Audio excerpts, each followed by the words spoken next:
जय माता the all and all the very very best for your CS executive exam. Specially वो जो पहली बार दे रहे हैं उनको मैं कहूँगा बहुत कुछ समझाने जा रहा हूँ, और जिनका दूसरा या तीसरा अटेम्प्ट भी है, जो पहले ऑलरेडी परेशान हैं, उनको भी अब जो समझाऊंगा ना वो बहुत काम आएगा। और सब लोग कहेंगे कि सर ये वाली चीज़ ना ऐसे तो किसी ने समझाई नहीं, टाइम मैनेजमेंट तो किसी ने बताया नहीं। एंड बस दिल से दुआ है कि आपका फर्स्ट शॉट जो दे रहे हैं उनका फर्स्ट शॉट पास हो जाए, या जो सेकंड अटेम्प्ट या रिपीट अटेम्प्ट दे रहे हैं उनका भी जल्दी जल्दी पास हो जाए। बस अब बहुत मेहनत की है, और आपको समझाने जा रहा हूँ कि पहले 15 मिनट में आपको क्या करना है in the while you are reading the question paper, और उसका पहले पहले 15 मिनट का बेस्ट यूज़ क्या है, और फिर उसके बाद अगले 3 घंटे में आपको जो लिखने के लिए 180 मिनट्स मिलेंगे उसका क्या करना है।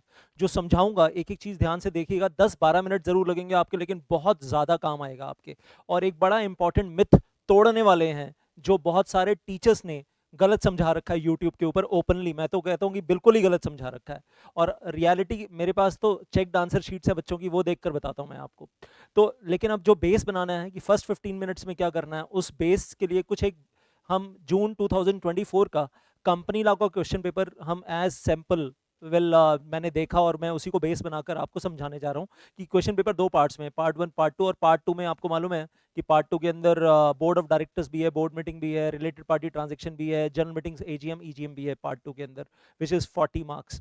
और पार्ट 1 आपका 60 मार्क्स है। Part 1 is 60 marks, part 2 is your 40 marks. अब क्या रहता है, question number 1, question number 2 and question number 3, ये तीनों हैं कंपलसरी क्वेश्चंस।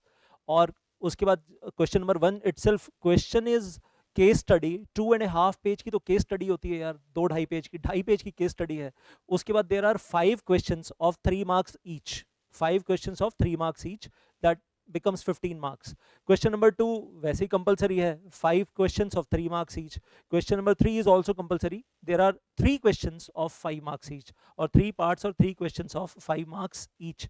तो 5 + 5 + 3 13 क्वेश्चंस तो ये हो गए आपके पास अटेम्प्ट करने के लिए। फिर क्वेश्चन नंबर 4, और क्वेश्चन नंबर 4 ए में ना ऑल्टरनेट होता है, या तो क्वेश्चन नंबर 4 के आप 3 पार्ट्स कर लो ऑफ 5 मार्क्स ईच, या क्वेश्चन नंबर 4 ए के 3 पार्ट्स कर लो ऑफ 5 मार्क्स ईच। लेकिन ऐसा नहीं कर सकते कि 2 पार्ट यहाँ से कर लिए, 1 पार्ट यहाँ से कर लिया, ऐसा नहीं कर सकते। कई स्टूडेंट्स ये भी पूछते हैं ऐसा कर सकते हैं, नहीं कर सकते। या उल्टा, सर क्वेश्चन नंबर 4 ए के 3 में से 2 पार्ट कर लेते हैं और क्वेश्चन नंबर 4 के 3 पार्ट में से 1 कर लेते हैं, ऐसा नहीं कर सकते। जो भी आप चुनोगे क्वेश्चन नंबर 4 या क्वेश्चन नंबर 4 ए, जो भी आप चुनोगे उसी के तीनों पार्ट्स आप अटेम्प्ट करोगे, इधर उधर से नहीं कर सकते। और क्वेश्चन नंबर 5, अब पार्ट 2 में आते हैं क्वेश्चन नंबर 5, केस स्टडी है कंपलसरी, इसमें भी लंबी सी केस स्टडी पढ़ो। फिर there are 4 questions of 5 marks each, board of directors है mainly. And then question number 6 appoint optional है, and that is 4 parts of 5 marks each, and question number 6 A also optional, 4 parts of 5 marks each। अब इन दोनों में भी alternate है, question number 6 कर लो या question number 6 ए कर लो। अब सुनो पहले 15 मिनट, वेरी वेरी इंपॉर्टेंट। पहले 15 मिनट में आपका फर्स्ट फोकस, स्टेप नंबर 1, आपको क्वेश्चन नंबर 4 और क्वेश्चन नंबर 4 ए में से चुनना है। मान लो प्रिज्यूम कि आपने क्वेश्चन नंबर 4 चुना और आपने क्वेश्चन नंबर 4 ए क्रॉस कर दिया, तो अब आप क्वेश्चन नंबर 4, और इसमें आपको 6 पार्ट्स पढ़ने पड़ेंगे ना, आपको 6 क्वेश्चंस पढ़ने पड़ेंगे फाइनल चॉइस बनाने के लिए। तो स्टेप नंबर 1 आपका क्या है, आंसर, मतलब अभी आंसर शीट तो हाथ में आई नहीं है, क्वेश्चन पेपर हाथ में आया है। क्वेश्चन पेपर हाथ में आते ही अभी आपको क्वेश्चन नंबर 1 2 3 नहीं पढ़ना, सबसे पहले क्या रीड करना है, क्वेश्चन नंबर 4 और क्वेश्चन नंबर 4 ए पढ़ना है, और चॉइस बनानी है इन द इनिशियल 15 मिनट्स।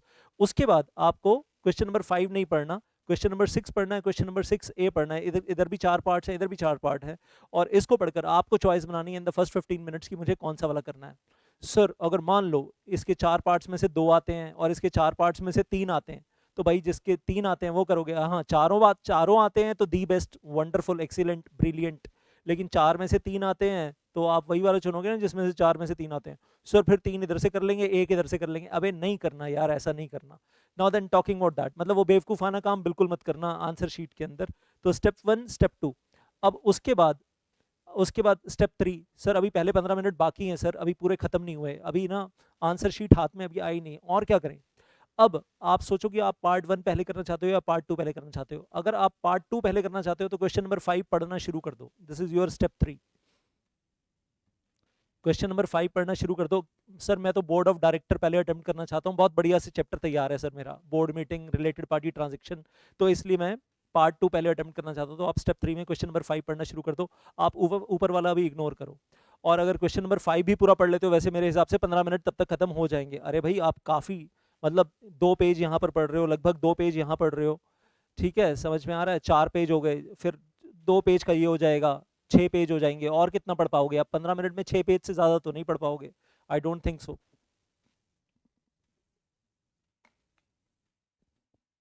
फिर भी टाइम बच रहा हो तो केस 1 केस स्टडी मत पढ़ना। अगर आपने मान लो क्वेश्चन नंबर 5 की केस स्टडी पढ़ ली है, तो क्वेश्चन नंबर 2 या क्वेश्चन नंबर 3 इन दोनों में से कोई एक पढ़ लेना अगर टाइम बच रहा है तो। क्वेश्चन नंबर 1 की केस स्टडी इतनी लंबी पहले से आप आधी अधूरी पढ़ के रखोगे ना, कोई फायदा नहीं है। तो और नहीं, अगर आपका मन ये है कि मुझे तो सर पार्ट 1 से शुरू करना है सर पहले, तो फिर आप क्वेश्चन नंबर 1 की केस स्टडी पढ़ना शुरू कर दो, स्टेप 3। और ये केस स्टडी 3 पेज निकल जाती है, 3 पेजेस। तो मैं ये मान रहा हूँ 4 पेज ये पढ़ लिया आपने, 3 पेज ये पढ़ लिया, 7 पेज पढ़ लिया आपने 15 मिनट के अंदर, तो आपका बढ़िया काम हो गया, that is good output that. और आपने पढ़ भी लिया, आपने समझ भी लिया, और आपने चॉइस भी बना ली कि मुझे क्या करना है, और उसके बाद भी टाइम बच रहा हो तो फिर क्वेश्चन नंबर 2 पे आ जाना। ये है पहले 15 मिनट को सही यूटिलाइज करने का तरीका। और कसम खा लो, मैं कसम खाता हूं कि मैं स्टेप 1 स्टेप 2 स्टेप 3 सही से फॉलो करूंगा। और स्टेप 3 में आपके पास 2 ऑप्शन रहेंगी।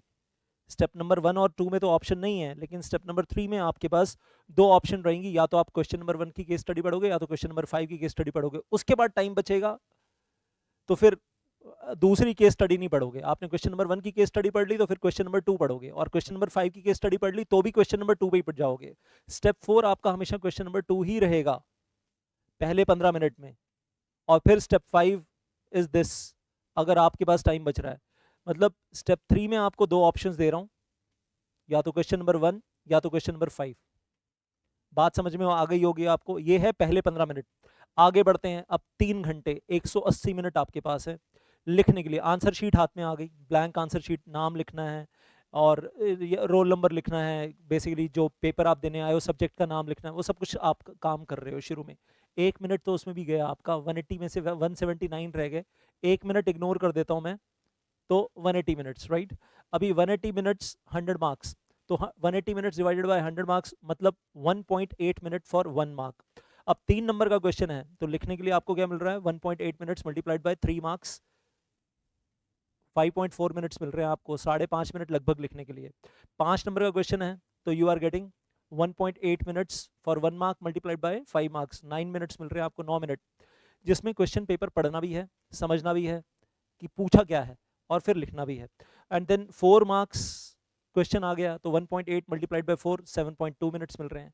मान लो कोई एक ऐसा क्वेश्चन आ जाए कभी 8 नंबर का, draft the notice of annual general meeting, मान लो 8 नंबर का क्वेश्चन आ गया, या एक्स्ट्रा ऑर्डिनरी जनरल मीटिंग जिसमें so and so special business करना है, तो 1.8 minutes multiplied bye 8 marks 14.4 minutes, लगभग 14.5 मिनट।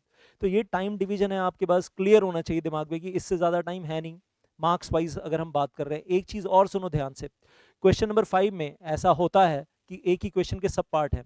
अब क्वेश्चन नंबर 5 मतलब सॉरी 5 नंबर का जो क्वेश्चन है, 5 मार्क्स का क्वेश्चन है, उसमें 3 पार्ट है ABC, 1 नंबर का 1 पार्ट है, 2-2 नंबर के 2 पार्ट हैं। अब 1 नंबर का 1 पार्ट है तो उसके लिए 1.8 मिनट्स है, और 2-2 नंबर के 2 पार्ट्स हैं तो उनके लिए 3.6 मिनट्स, 3.6 मिनट्स ईच, लेकिन total available time is 9 minutes. 5 number है, 9 मिनट में ही निपटाना है आपको। उसके अंदर भी आपको एक बेस क्वेश्चन बनाकर उसके 3 पार्ट्स दे दिए, ABC, और 1 नंबर 2 नंबर 2 नंबर, या एक एक नंबर के 3 क्वेश्चन दे दिए और 2 नंबर का 1 दे दिया। तो अगर एक एक नंबर के 3 क्वेश्चन है 1.8 1.8 1.8, और फिर उसके बाद 1.8 मिनट्स फॉर 1 मार्क, मतलब 2 मिनट आपको पूरे नहीं मिल रहे हैं एक नंबर क्वेश्चन का आंसर लिखने के लिए, less than 2 minutes you have. Writing speed समझ रहे हो आपकी शुरू से बंदूक की गोली की तरह होनी चाहिए। आपको शुरू में हीरे मोती सजाकर लिखने का शौक है, और लास्ट में आप कीड़े मकोड़े मारते हो, मच्छर मारते हो, मतलब वो समझ ही नहीं आता कि आपने क्या मार रखा है पेपर के अंदर और क्या घसीटे मार रहे हो। आप खुद पढ़कर खुद नहीं समझ पाते हो अपनी लास्ट के आंसर को, तो क्या फ़ायदा यार, मतलब ऐसे घसीटे मारने का लास्ट में, और लास्ट में जाकर कीड़े मकोड़े मारने का। शुरू में हीरे मोती सजाकर स्लो स्लो लिख रहे हैं, वो वाला बेवकूफ़ी वाला काम नहीं नहीं करना है। प्रोफेशनल एग्जाम में हैंड राइटिंग लेजिबल होनी चाहिए, पढ़ने में आए कि आपने लिखा क्या है, बहुत है। हाँ, आप खुद ही लिखकर खुद ही नहीं पढ़ पा रहे हो तो चेक करने वाला क्या पड़ेगा, मतलब वो एक बहुत बड़ा टेंशन वाला काम है। अब सुनो जरा ध्यान से, कुल मिलाकर जो समझ में आ रहा है, 108 minutes are available for part 1 and 72 minutes are available for part 2, अगर आप पूरा पूरा टाइम ले रहे हो लिखने में। और question number 1 15 marks 27 minutes, question number 2 27 minutes, question number 3 27 minutes, question number 4 27 minutes, और तीनों चारों को ऐड कर दो तो 108 मिनट्स। और क्वेश्चन नंबर ऐसे ही क्वेश्चन नंबर 5 के लिए बोलूंगा 4 मार्क्स 5 पार्ट्स ईच, 20 नंबर का क्वेश्चन है, 20 नंबर का क्वेश्चन है तो 36 मिनट्स, और क्वेश्चन नंबर 6 भी 36 मिनट्स, टोटल 72 मिनट्स, और इन दोनों को जोड़ दे तो 180 मिनट हो जाता है, 3 आवर्स 180 मिनट्स हो जाता है। लेकिन उसमें फिर लास्ट में 1 मिनट भी नहीं बचा आपके पास, मतलब आप पेपर को पलट के भी नहीं देख पाएगी सब कुछ ठीक ठाक है, कहीं कुछ गड़बड़ तो नहीं है। अगर आपको आखिरी के 10 मिनट बचाने हैं तो आप ये समझ लो कि टाइम जितना दिख रहा है उतना नहीं है। ये जो 27 मिनट वाला काम है ना, ये आपको 25 मिनट में ख़त्म करना है, 25 मिनट 25 मिनट 25 मिनट यहाँ पर, तभी आप टाइम बचा रहे हो। और ऐसे ही यहाँ पर आपको 34 मिनट्स में ख़त्म करना है, लास्ट में जाकर 10-12 मिनट तभी बच पाएंगे आपके, वरना नहीं नहीं नहीं बच पाएंगे। Very important. अब सुनो एक बहुत बड़ा मिथ, और उसके बाद एक और बड़ा इंपॉर्टेंट पॉइंट बताऊंगा इस मिथ के बाद, वो भी ध्यान से सुनना। The big myth over there is, और बहुत सारे टीचर्स बोल रहे हैं यार यूट्यूब के ऊपर ओपनली, मैं हैरान होता हूँ, सब कह रहे हैं 100 नंबर का पूरा पेपर अटेम्प्ट करो तभी पास होते हैं वरना पास नहीं होते। रियलिटी में बता रहा हूँ, मेरे स्टूडेंट्स की आंसर शीट्स हैं मेरे पास, 80 मार्क्स से कंपनी लॉ का अटेम्प्ट करके आए 60 आए हैं, 90 मार्क्स का अटेम्प्ट करके आए हैं 68 आए हैं, तो 60 तो ऐसे भी आ गए, 68 तो आए। तो डरना नहीं यार, डरना नहीं कि 100 नंबर का अटेम्प्ट नहीं हो रहा, डर के मारे हाथ पैर ना फूल जाएं, पैनिक ना हो जाए, इसलिए समझा रहा हूँ। 80 मार्क्स का आता है, 80 मार्क्स में दिल लगाकर बढ़िया से करो, सेक्शन नंबर लिख रहे हैं, सब सेक्शन नंबर आता है तो भी लिख रहे हैं, नहीं आता कोई बात नहीं, रूल का नाम लिख रहे हैं और उसके अंदर जो रेलिवेंट कंटेंट है वो लिख रहे हैं, केस लॉ का नाम लिख रहे हैं, केस स्टडी का, उसके बाद कंक्लूजन लिख रहे हैं प्रॉपरली, शॉर्ट नोट है तो प्रॉपर फॉर्मेट में लिख रहे हैं, डिस्टिंग्विश बिटवीन आया तो टी फॉर्मेट में बढ़िया से पॉइंट वाइज फॉर्म में डिस्टिंग्विश बिटवीन लिख रहे हैं, नहीं नहीं बनता टी पॉइंट फॉर्म में या टी फॉर्म में तो फर्स्ट कॉन्सेप्ट डिस्टिंग्विश बिटवीन में दो कॉन्सेप्ट्स हैं, concept 1 concept 2, concept 1 first para, एक लाइन का gap, concept 2 second para, presentation बढ़िया करके आ रहे हैं। और इसके ऊपर पूरा एक अलग से और एक वीडियो दूंगा आपको 10-12 मिनट का, वो जरूर देखना। वेल जो एग्जाम में बहुत ज्यादा काम आएगा, there will be 10 very important tips in 10 minutes in my next video also coming up after this. जो नहीं आता मत करो यार, टेंशन नहीं है, 80 नंबर का आता है, इतना बढ़िया करो, इतना बढ़िया करो क्वालिटी वाइज आंसर्स कि पेपर चेक करने वाले का दिल खुश हो जाए। 90 नंबर का आता है, 90 नंबर का अटेम्प्ट करो, इतना बढ़िया अटेम्प्ट करो, इतना तसल्ली से इतना बढ़िया अटेम्प्ट करो कि पेपर चेक करने वाले का दिल खुश हो जाए। मार्क्स क्यों नहीं आएंगे यार, आप एक एक 4-4 5-5 नंबर के जो अटेम्प्ट कर रहे हो, 4 में से 4 पूरे आ रहे हैं, 5 में से 5 पूरे आ रहे हैं, 3 में से 3 पूरे आ रहे हैं, नहीं कट रहे हैं, अगर आपकी क्वालिटी ऑफ आंसर इतनी बढ़िया है, या कहीं आधा नंबर कट रहा है, कहीं एक नंबर 5 में से 4 आ गए, 4 आउट ऑफ 5 आ गए, या 3.5 आउट ऑफ 4 आ गए, 2.5 आउट ऑफ 3 आ गए, कहीं आधा नंबर कट रहा है, कहीं एक नंबर, मार्क्स क्यों नहीं आएंगे यार, आ जाएंगे भाई। आप क्वालिटी बढ़िया दो ना, आप क्वालिटी ऑफ आंसर, टाइटल लिखा बढ़िया से, सेक्शन का नंबर लिखा, section number provides that, relevant provision लिखा, केस स्टडी का नाम लिखा, जो क्वेश्चन आपको दिया गया है उसको आपने कंक्लूड किया प्रॉपरली, मार्क्स क्यों नहीं आएंगे। एंड जो नहीं आता या तो मत करो, या फिर लास्ट में फट्टे मारो, और हो सकता है मान लो आपको जैसे 80 मार्क्स का आता है, 20 मार्क्स के लास्ट में फट्टे मारो, शुरू में फट्टे मत मारो, बीच में फट्टे मत मारो। सर एक ही क्वेश्चन के ना 4 पार्ट्स थे, 4 में से 3 बढ़िया आते थे, एक में फट्टे मारने हैं, जिसमें फट्टे मारने हैं ना वो बीच में अटेम्प्ट मत करो। जैसे क्वेश्चन नंबर 2 है, क्वेश्चन नंबर 2 के अंदर आपको वेल लेट अस से 3 पार्ट्स करने हैं, वेल समथिंग लाइक दैट, जैसे अभी हम बात कर रहे थे। अब क्वेश्चन नंबर 2 में आपके पास 5 पार्ट है, 5 में से 4 बढ़िया आते हैं, जो ए बी डी और ई पहले कर लो, सी नहीं आता ना, सी लास्ट में कर लेना, question number 2 part C last में अटेम्प्ट कर लेना, फट्टे मार लेना उसके अंदर। हो सकता है 3 नंबर में से आधा नंबर मिल जाए, हो सकता है ना मिले, 0 मिले, अगर आप फट्टे ही मार रहे हो तो। नाउ द पॉइंट इज कि जो फट्टे मारने वाला काम है बीच बीच में नहीं करना। सर लोग तो कहते हैं कि सारे, अब क्वेश्चन नंबर 2 है तो उसके पांचों पार्ट ना इकट्ठे करो, मत करो यार। जो मेरे स्टूडेंट्स, मैंने real life checked answer sheet देखी है, मेरे वो स्टूडेंट्स हैं जिन्होंने बीच वाले पार्ट लास्ट में अटेम्प्ट एक्चुअली किए हैं और फिर भी 60 नंबर लिए हैं, 60 प्लस लिए हैं। रियलिटी पे बात कर रहा हूं मैं, हवाई बातें ना फालतू में तुम्हारी जिंदगी खराब कर देंगी।